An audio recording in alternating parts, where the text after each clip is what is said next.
All right, Joel. Well, I don't know if there's a more humble man in the game, especially with a position like Dayton's. And you're Dayton. First of all, congratulations. And you're always deferring to the rest of the organization, but for the rest of your career, you're going to have, as part of your resume, world champion general manager. It feels good. You know, I'm so happy for all of us, really. We've all persevered a lot, and you know, our city, our fans, and you know, all of our alumni, Monty, and you guys have stood behind us so well. And Ryan, what you guys do in the booth, and just keep a positive attitude. You keep us going, and it's special.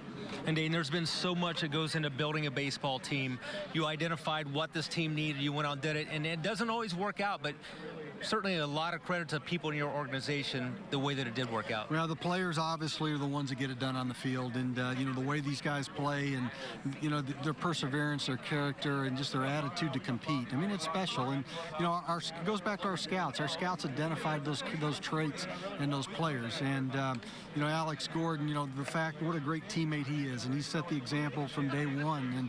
And you know, that rubs off on everybody. And you know what Ned and the coaching staff do to create that culture in there. And so it's been tremendous. And you know, we've had so many great stories this year with guys overcoming things. And you know, Chris Young, what he's had to do. And you know, to me, he's been, you know, Wade Davis obviously is maybe the best pitching talent in the game for what he does. But you know, Chris Young has the biggest heart and competes as good as anybody. And you could make an argument that he's been the MVP of our pitching staff. So Ryan Matson, I mean, there's just so many different stories this year. But as you all know, to win championships, you got to have a lot of guys kind of come out and do things you didn't expect. And of course, guys got to stay healthy. And what Nick Kinney and our training staff do to prepare our players, you know, it's an unbelievable team effort. And it seemed like this roster was so deep this year, and that's where you guys really prevailed. This series maybe was a good example of that. Tonight's game, you know, going to Christian Colon, a guy that hadn't had an at-bat for a number of weeks, and to come through, just really, again, exemplifies what this team's been all about the entire year. Christian Colon, are you kidding me? And you guys are here every single day, and you watch how he prepares in pregame.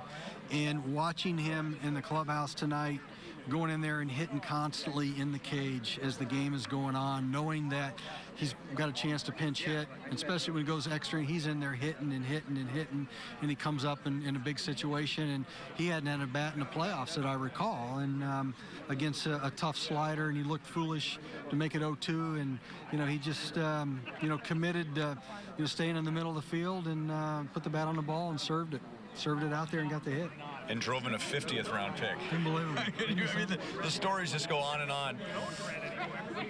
In public, you've always been very positive. You've always been very upfront. I'm sure those feelings aren't the same when you're behind closed doors. I think the worst I've ever seen you was at the rally after Game 7 of the World Series last year. You clearly were upset.